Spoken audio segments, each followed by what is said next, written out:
Hello, I'm Phil Houston, and I'm going to be your host for a short webinar about the Chilko experience. And in roughly the late 70s, I had the good fortune of having about a 16th month walkabout, and went to Alaska, and the best part of that trip was I found BC going and coming. So it was a delightful experience, and I've never forgotten it. In 2000, my wife and I, we bought property up there. It was an old guest ranch, and then we ended up doing a 5-year build, which was very extensive, 14 buildings, 6 new guest homes. And we used it privately for about 15 years. And in 2015, we've opened it up commercially. My family's now grown. And it's an exceptional experience up there. And it's one that's that is as visual as it is audio. So hence the webinar. And I'll try to answer questions and go through this as we proceed forward. But anyway, we're called the Chilko experience because the area that we're in is called the Chilko Valley. And it's more than just a lodge. It's a private residence, a private estate, and it's an experience, which is a summation of lots of different parts. So by training, I'm an economist, and as an economist, you have to compare apples and oranges and bananas, and that's not an easy task. And so, but you have to do the same thing in the travel industry. How do you compare a vacation to Antarctica versus Berlin versus Beijing? And the answer is that every vacation, every travel has 3 points that can't be denied. You have a destination, you have architecture, and you have activities. And then if you get lucky, you end up with a couple additional wild cards, which we have at Chilko. But anyway, this is our location. This is Chilko Lake. There's no reason that you should ever have heard of it, but Chilko Lake is the largest alpine lake in North America. Alpine is defined as 1,000 meters in elevation. It is 85 kilometers in length. It is 1,100 feet deep at the deepest spot. It is all glacier melt. It is surrounded by mountains and glaciers, and it's the prettiest place I've ever been in my life. And it's my passion. And I've been on this lake over 500 times, and it's still enjoyable to me. Anyway, that's our location. That's Chilko Lake. That's at the far end. This is kind of a mid-lake view.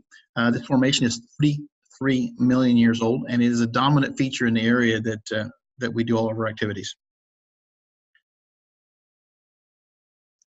Being in the mountains, it kind of limits your activities, but we're kind of on a really interesting place on geography-wise, where we're right at the edge of a plateau. So we have these big open meadows, and you can do lots of activities in terms of horseback riding and ATVs and hiking and that kind of stuff in this plateau. But we have 4 geographic features that are very important to us. So people always ask, where are you located? How do you get there? And we're about 150 air miles straight north of Vancouver. It's a 1-hour charter flight. Over 90% of our people come in via charter, and I arrange the charters. So as a travel advisor, if you send me some clients and tell me when their arrival and departure is from Vancouver, we will match the charters up for that and manage the charters for them. You can also come in commercially to Williams Lake. It's a 3-hour drive to Chilko, but that's also our backup situation in case something happens to a charter, bad weather, whatever. So we can always get our people in, and that's important. This is a typical plane they'll come in. This is a Navajo. It holds 6 passengers plus quite a bit of luggage. We have a 3,000-foot gravel runway a couple miles from our facility, and we'll just come down and pick up the people, and then a week later or whatever, we'll and reverse the process and send them back to Vancouver to meet flights by noon to go almost anywhere they would like to go. So anyway, that's our location. I want to talk to you just a little bit about our architecture. We're a hub and spoke design. This is our main house. This is where all the meals are at. Our kitchen's here. It's our social area. It's where the Wi-Fi is at. There's a bar in the basement. There's 3 bedrooms here that we use for overflow situations. But it's again, it's the hub of the operation. It's timber frame design. It was built in 2004, and the timbers from here are recycled timbers out of a 1904 grain elevator from the Kamloops area of BC, and they're just wonderful. They're very artistic. They got bolt holes and a patina that you just don't get with new wood. But anyway, this is our hub. A lot of people like our mural here. We have bears fly fishing. Most people have seen dogs playing poker, so there's no reason why bears can't fly fish. Additional facilities, and we'll go through these really quickly. We have a place called the Tower House. It's a 2,500 square foot loft. It sleeps 2. I tell people if Elton John came to visit me, this is where I'd put him. But this is my private home for my wife and I for 6 years. In 2017, her mother passed. She was quite elderly. And I gave it up I didn't need this house for myself for the whole summer, so we let guests stay in it, and we've never taken it out of the guest rotation. So it's quite a facility. It's a honeymoon special, and people really, really enjoy it. And artistically, it's quite different because the designer is kind of Michelangelo of wood. His name is Bayet Swaller. He's a Swiss gentleman, and he built his house crookedly. The walls are straight, but the railings, the stairs, the king post, everything like this is as crooked as he can make it. And it does have a lot of features and characteristics. An additional house, it's a 1-bedroom loft, 2 bathrooms, really nice for couples. This one is 2-bedroom, 2-bath, lots of families there. And this is an overview of the whole facility. You can see the main house is kind of in the middle. There's 6 guest houses that circle it. What's as important about this picture is what's in the background.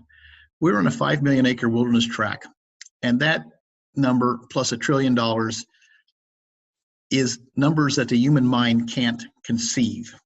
Okay, and I've tried for 19 years to try to explain how vast this area is to my friends and family down here in the U.S., and it's almost impossible. So I describe it as 1910 Montana, but this is my best example of vastness. Most people agree that a 10,000 acre ranch is quite large, and I do concur that. Now think about putting 500 of those ranches together and you have a 5 million acre wilderness tract. So what you're seeing in the background here is maybe 5 or 10% of a 5 million acre wilderness tract. It's vast, it's absolutely pristine, and it's wonderful. This is my geography picture, and this is a winter photo, so it's not so gorgeous, but it clearly shows the geography and what's so special about the Chilko Valley. Where those mountains are, you're looking south. That is the beginning of Chilko Lake, and it goes south for 85 kilometers. And it is ringed by mountains and glaciers the whole way. The river that you see in front of you going to the bottom of the screen is north, and that's called the Chilko River, and it's important for 4 different reasons. There is world-class fly fishing on this river. There's tremendous whitewater rafting. 1 million sockeye salmon come up this river to spawn every September. And because of the spawn, we bring in over 100 grizzly bears to eat the salmon. And so there's some wonderful bear viewing in September and October. So the region is so prime for activities because there's the mountains, there's the lake, there's all of the river activities, and then you have the giant Chilcotin Plateau. And very few places have all 4 of those kind of features. You can't see my facility from here, but if you see the first bend in the river that goes to the right, at the edge of the screen is our location. We're 2 miles from the lake, half a mile from the river. This is the same view in the fall when it has foliage. It's absolutely gorgeous. September and October is my favorite times, but there's no bad time to come to Chilko. So it's just whenever you can do it. Our season is June 1st till October 12th, 2019. Activities are very, very important for what we do. And this is what I tell travel agents that I work with. If you send me clients and they talk about the Chilko experience in 3 years, they're not going to be talking about the architecture. They're not going to be talking about the food. They're going to be talking about the activities they did together, how they connected with nature, how they connected with their families. This is a beginning of the Lava Canyon. It's where we do whitewater rafting. Lava Canyon is world famous because it's 18 miles of continuous class 4 and 5 waters. It's the longest run of 4 and 5 waters in North America, and it's only done by professional rafting companies. We can do this on a day basis in July and August when the rivers are high. And this canyon is rafted in 45 minutes. So I got three slides of just activities, but if I had you or anybody at Chilko for a single day, and we have a 3-night minimum, so we don't have single days. But in any case, if you're there for a single day, I would take you down on a full-day cruise at Chilko Lake. It's, like I said, 85 kilometers. It takes a full day. There's places that we go hike. We have a nice picnic lunch. We stop and see things, points of interest. We can fish. And what's so wonderful about this is we get multi-gen families, that you have an 85-year-old grandparents, and maybe you have a 4-year-old great-grandson. And it's those 2 entities can't do the same things, but they can all go on a nice boat ride together, and everybody can enjoy that. So it's wonderful. If you were there for 2 days, we'd probably go out on ATVs. It's a guest favorite. We have several hundred miles of back trails that we follow. We have 6 ATVs, and we don't go real fast, 15 miles an hour, 10 miles an hour, but in the morning you can travel 30 or 40 miles and you can see a lot of territory. We've got world-class horseback riding. I use an outfitter in the next valley. When we had just wonderful trails, he has a string of about 30 horses, and it's professionally guided, so it's fun. Of course, we have kayaking. There's lots of bear viewing. There's lots of photography. We have hikes. It's an extra cost, but there's a helicopter service in the next valley that if you want to rent a chopper for a couple $1,000 an hour, we can arrange that, and you can go out on a wonderful tour of the whole area. One of the stops on our trip down the lake is this upper left-hand corner. This guy's name is Shindy. He is the most interesting man in the world, not the guy that drinks Dos Equis beer. He's 5'4", 120 pounds, 73 years old, hasn't worn shoes in 40 years, has feet like hobbits, and he's a combination of Gandhi and Bear Grylls. He has survival skills that are second to none. But what's interesting about Shindy is in 1975, he left Philadelphia, and he's been living as assistance living on the side of Chilko Lake for almost 50 years. And huge organic gardens, all sorts of skills and crafts. And the guests just absolutely have never met anybody like him, and they enjoy him and he enjoys them. And he's an artist and does some really neat things. So we usually stop there and spend a little time. And again, it's something unique that you can do with small groups. I can take 5 or 6 people to visit Shindy. I couldn't take 80. It would be a completely different experience. We have a Viking axe range. We've had it for over 15 years. I've taught maybe 500 people how to throw an axe. It takes about 5 minutes if you play baseball, 10 minutes if you haven't. And what's really cool is the people that use it the most, 10 to 12-year-old kids that learn how to throw an axe. They will spend 3 or 4 hours a day on the axe range if nothing else is going on. Of course, we have the lava canyon and the runs and the rafting. We also have very good fishing. The lower right-hand corner happens to be my daughter. We have bull trout in the lake. And we don't talk a lot about fishing because I don't want to get labeled as a fishing lodge because we do 13 different activities. But it's quite good, and people are available to take guests out anytime they want to go fish. This summary shows all of our activities. There's 10 that are included in our all-inclusive package.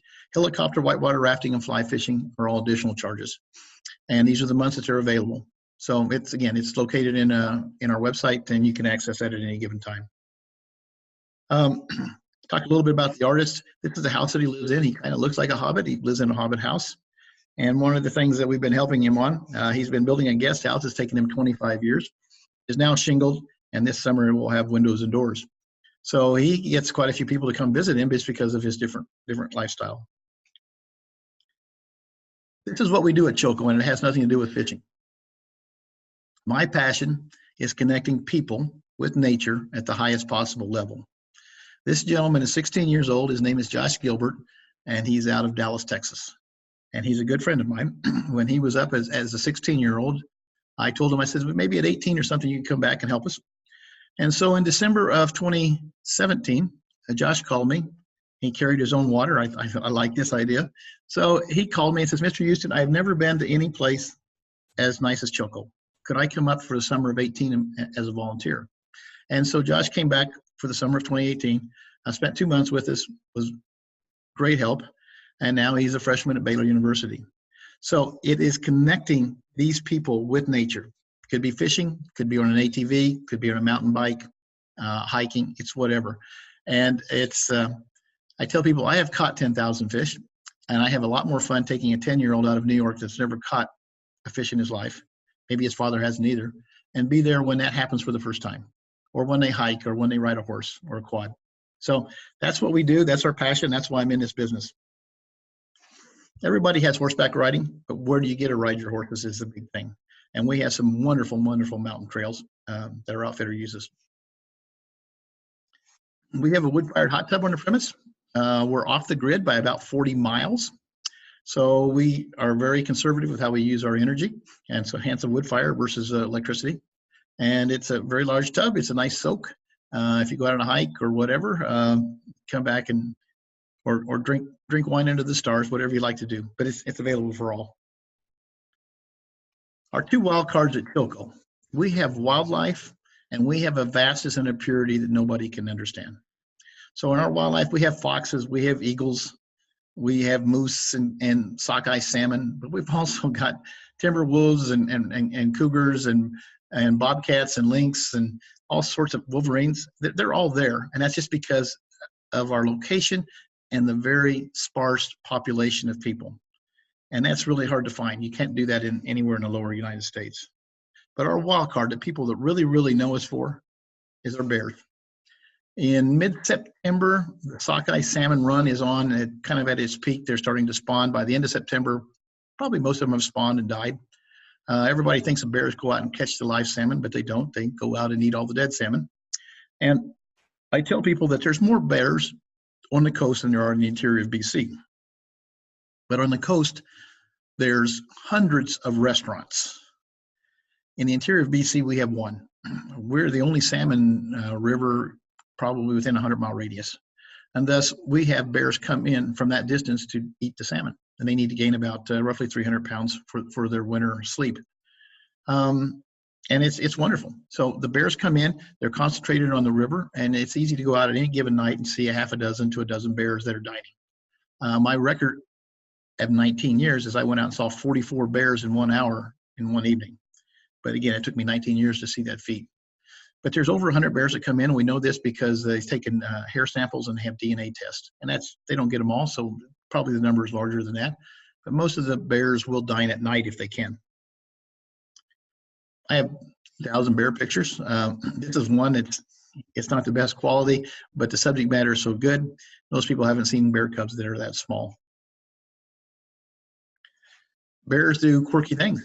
These are two bears on a little bitty rock, 2-foot square perhaps, and they're in less than 2 feet of water looking for salmon. So I have no idea how both of those bears got on that rock at the same time. This is perhaps my favorite bear picture. And the reason I like it so much is it looks posed. It looks fake. This looks like it should be in Westminster Dog Show. But this is a real bear. He probably stood that way for 30 seconds in his life. We just happened to get a photo. And this bear, I don't know if you'll notice, but if you look on the left-hand side, how far his belly goes down, it's a very, very large animal. Food is a big thing at Chilko. We have a great chef. Her name is Melissa. She's 34 years old. Her grandparents came from the Ukraine. So she can cook old world, new world, whatever you need. And what we do with our guests is we have a survey that we send out, a questionnaire, I guess, asking about food allergies, food preferences, wine preferences, liquor, all that kind of stuff. Because we're a 3-hour trip to the grocery store. So if we run out of sour cream, we can't run and get some. So we plan all that ahead. And if some people are vegan or whatever, and everybody else is meat eaters, we'll have a vegan plate or two, and we'll take care of the celiacs and anybody else with notice. We can do about anything. Freshness is a big thing for us, and we have a greenhouse that takes care of most of our salad needs. We also have some local gardeners in the area that we try to buy from, but if that doesn't take care of all the needs, then we buy at the grocery store like everybody else. We're off the grid by 40 miles, but I really, really like where we live, and I like the pristine beauty of it, and so we try to walk the walk if we're going to talk the talk. And our solar array here, we built it in 2014, provides 98% of the electrical power that we need to run our operations. Pretty much all summer, it's enough for what we need to do. During the day, we have excess power. It goes into the battery banks. That's what we use at night. And the next day the sun comes up and we start to process again.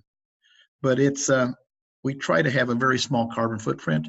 We take our recycling to Williams Lake. It's 200 miles away, but that's just part of what we do because we believe in the lifestyle that we live. This is kind of for the travel industry. What I find interesting, and I've had, the winter of 2017, I had 65 presentations to travel companies. And most of the travel advisors that I know, probably say 90% of them, and 100% of your clients don't know the difference between a Western and a wilderness experience. They're both nice, but they're completely different. A Western experience, the U.S., the lower 48 has no more wilderness. Unless somebody wants to hike in for 2 days to the middle of Yellowstone or Glacier or the Everglades, there's 330 million people in the U.S., and we've assured that there's just no more wilderness. But there's some nice ranches and things like that. And these are where people go out and have Western experiences. And most of these dude ranches, the Paws Up, Ranch at Rock Creek, they're large properties that have a $20 million spa, a $10 million wine cellar, and are extremely successful. But that's a Western experience. It's not a wilderness experience. And for most of your wilderness experience, you have to go to Canada, or you have to get to Alaska, or someplace like Patagonia. And wilderness can do Western because we have horses and all of that sort of stuff.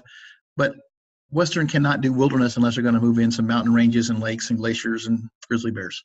So that's the difference. Your clients probably don't know the difference, and so you need to kind of explain it to them. And that's where you add value as a travel advisor. Again, Western and wilderness, on the left-hand side is some of the very top destinations in the U.S. Ranch at Rock Creek, Brush Creek, Triple Creek, Paws Up, and the numbers beside them is the capacity.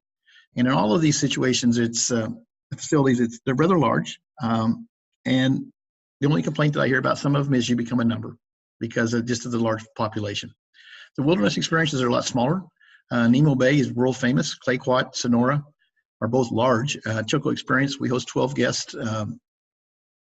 Normally, we can do for a multi-gen family, we can host 22 where people know each other. So we have some flexibility there. But there's just completely different experiences. And so we talked about wilderness and Western. I'd like to talk to you about one other thing here, and that's a lodge experience versus a state experience. And people ask me, well, what's the difference?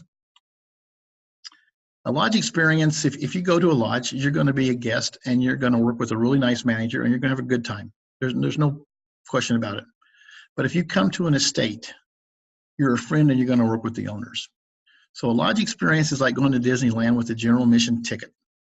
A million people do it, have a great time each year. But an estate experience is like going to Disneyland as a friend of Walt Disney. It's the same real estate, but the viewpoint's completely different. And the thing that will take an estate experience and turn it into a lodge experience is simply numbers. If you're successful at 12, can you do 36 or 48? And that's the tendency is to keep growing businesses and growing businesses, but then the experience is altered. It just is. But both are good. But what we want to do to be different from everybody else is to offer an estate experience. This is the night sky at Chilko, and it is absolutely amazing. You can sit on your deck, and every hour you can see a satellite go by. It's that clear, and the satellites are that low. What you don't see in this photo is in the lower right-hand corner, we have a fire pit. And probably 3 nights a week, depending on what the guests want, we'll start a fire. And we'll go out, and the kids get marshmallows and s'mores. The parents have cocktails. And we just all have a great time in terms of the lost art of conversation. Most people don't visit anymore. And we have time for it at Chilko. And under this stars and these circumstances, it's been a lot of fun. So one of the reasons why we're at Chilko. And this is my last slide. In 2014, HGTV Canada came to Chilko and shot a half-hour TV show because of our architecture and its relationship with the Timber Kings. It was also an HGTV show. So anyway, as part of that, they said, we'll build you an archway. And so my daughter is an artist, so she designed the archway, and my friends at Pioneer built this. And this is our archway. And it kind of dictates what we have on the other side. So with that, I do appreciate your time. If you go to our website, there's all sorts of contact information there. We're just a phone call away. Send us an email. We're really low key and easy to deal with, and happy to work with you on anything that might arise. Thank you very much. This is Phil Houston. Have a good day. Bye.